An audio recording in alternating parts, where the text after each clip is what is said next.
about risk management, climate change, and projections for the future.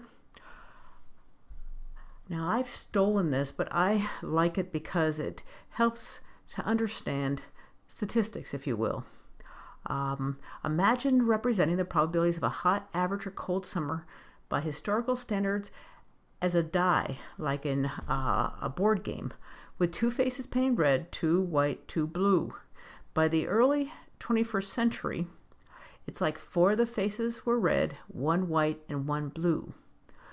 Hot summers will become more frequent, but there are still going to be cold summers now and then.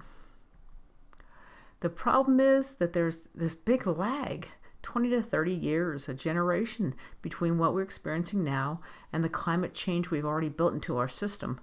And we've got to be prepared for those changes. Due to the enormous complexity, the most useful tools are these climate models, which are just computer-based. They're extremely sophisticated computer-based mathematical models which simulate the climate's behavior, its components, and how they interact. And you can just for a moment think about how complex our world is, and you can imagine. There's many types of models in use, and they vary in their accuracy for different parts of the globe, but taken together, that's the whole thing. You can cherry pick all the information that you want to fit a scenario, but it's these guys working together, putting their data together. They've come up with an extremely accurate ability to predict changes in the past, present, and foreseeable future. If anything, the projections have been a bit conservative, it's said, when compared to observations of change worldwide. Okay, so projections of future climate change depend on how well these models simulate the climate and our understanding of those forcing functions. Millions of hours, and they can say that very likely, and that's 90% certainty, it's going to be bad, and it just might be an appalling catastrophe. I mentioned that in the last video. Here is our different scenarios, and the different colors depend upon how rigorous the changes made. For example, you've got the 20th century hitting there, and then constant concentrations is orange. That ain't going to happen. That's already going up. Worst case scenario is the red. Why is it always red? But it is. And then blue is best case. And in between, we've got different factors putting in. It's like looking into a crystal ball saying, okay, well, these people are going to stop burning this or do this. Be honest with you, how about the fracking and using natural gas instead of coal? People didn't see that coming, and that's had more impact than the Kyoto Accord would have had. So there you go. There are just so many variables in this, but it's not going to take care of itself. So at the best case scenario, I guess I'd like you to appreciate that. I have it in the next one. I'll tell you the ranges that I'm just going to ask you, so you have just a general feel. So here we go too with changes in precipitation, and we've got different models at AB1. And this is looking at December to February on the left and June to August on the right. And white areas are where less than 66% of the models agree on the sign of the change. And stippled areas, those little dots, are where more than 90% of the models agree in the sign of the change. Okay. So this is how well everybody is fitting together. Okay, so we've got the IPCC, the Working Group 2, and this is what they project. You've got a temperature increase, best case scenario around 3 degrees Fahrenheit, worst case at 7. And we can handle about 3. 7 is going to be devastating. Sea levels, and you can see these are conservatives. We've heard this all over the place. I don't even feel good about those numbers there. So I'm not going to ask you that. What I would like you to appreciate is the 3 to 7 is our good to bad. Weather extremes will increase. More droughts, more intense and frequent storms, more flooding. And the problem is that water supplies often come from snowpacks in low-latitude glaciers around the equator. And so as those disappear, the water supplies do as well. We're going to see changing growth seasons. We're already seeing that now. And the resiliency, things are going to become extinct. That's the problem. Some are moving to different areas. Some are coming out earlier, later. But unfortunately, the climate is changing faster than they can evolve. We have snow blanketing Jerusalem, and people say, oh, see, no global warming. That's why the climate change, climate extremes is a much more accurate portrayal. Having more CO2 in the air then bringing more humidity into the air, and all sorts of interesting things happen. Each year we have extreme weather, but it's unusual to have so many extreme events.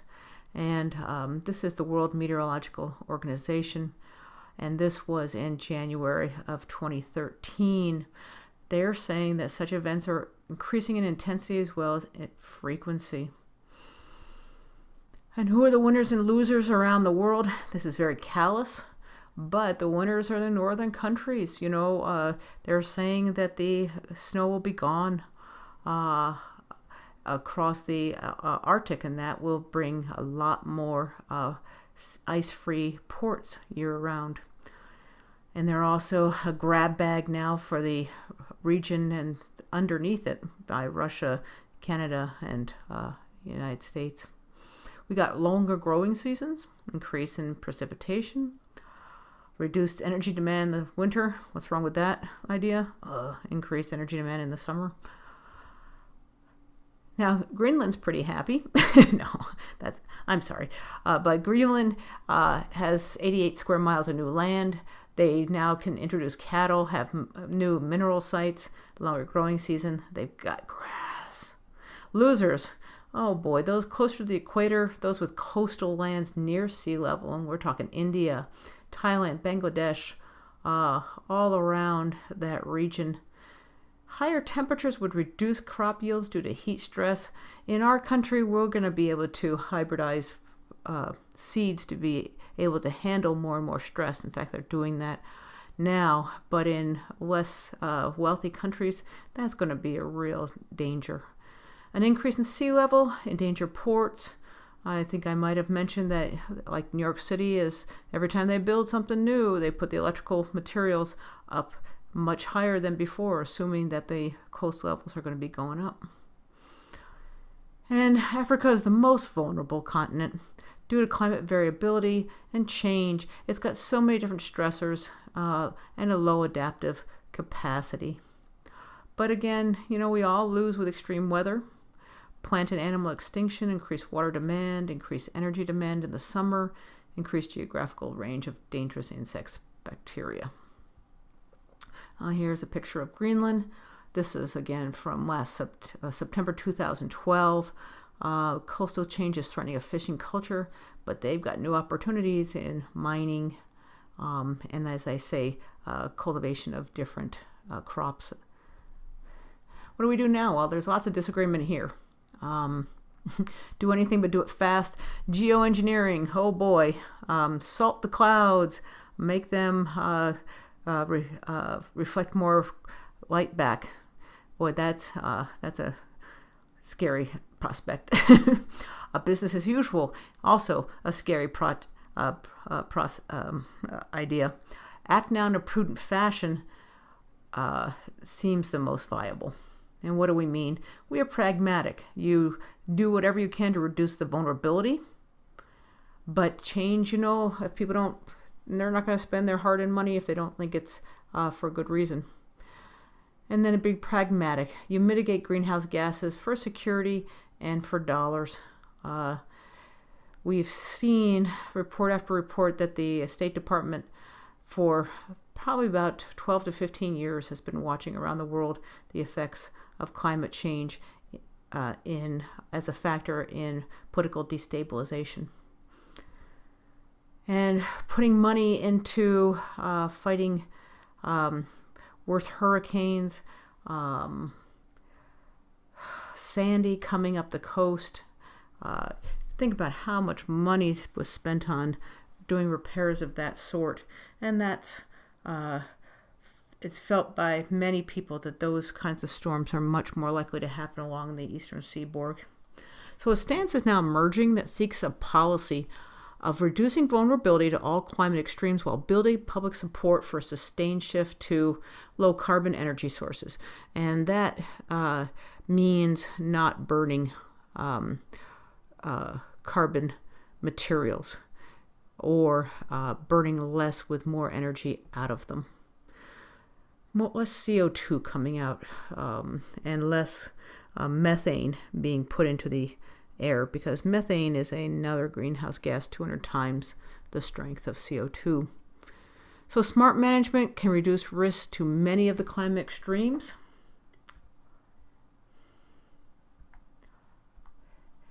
And reducing our reliance on fossil fuels is a nice thing to do, but it is something that is not going to be turned off overnight. You've got 85% of the world's energy is supplied by fossil fuels. Alternate sources are coming along, but they're still very expensive. Dependency on oil, national security risk. People are so excited about being able to pull stuff out of the United States ground. But again, people don't want that in their own backyard for the most part. It's still scary watching what's coming out of the Gulf in terms of tar balls and just spills all around pipelines and refineries.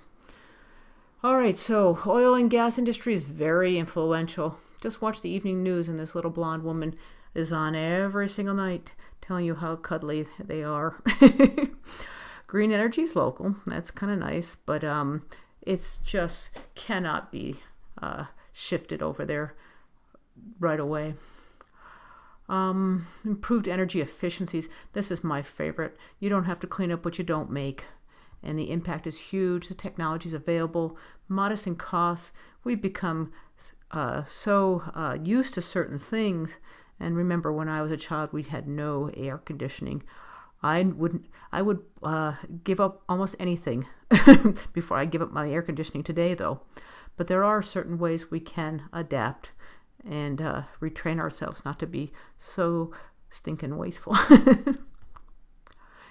Save money is an awfully good motivator. So we want ones that yield benefits, save money, support jobs, clean the air. The aesthetics are important, but also to the health benefits. You know, you get dirty air, you get more and more asthma, you just get more and more cancer and heart disease. Wouldn't it be lovely just to forget about dependence on foreign energy producers too? How much money can we save? We got all sorts of things with efficiency that I have here. And you're welcome to read these on your own. And business too wants to get more and more efficient. And look at this. The CO2 emissions in the U.S. dropped to 20-year low. And that was because of natural gas. And Michael Mann really, oh dear, I'm sorry. President of AEP got a lot of bad press because he said it only makes sense.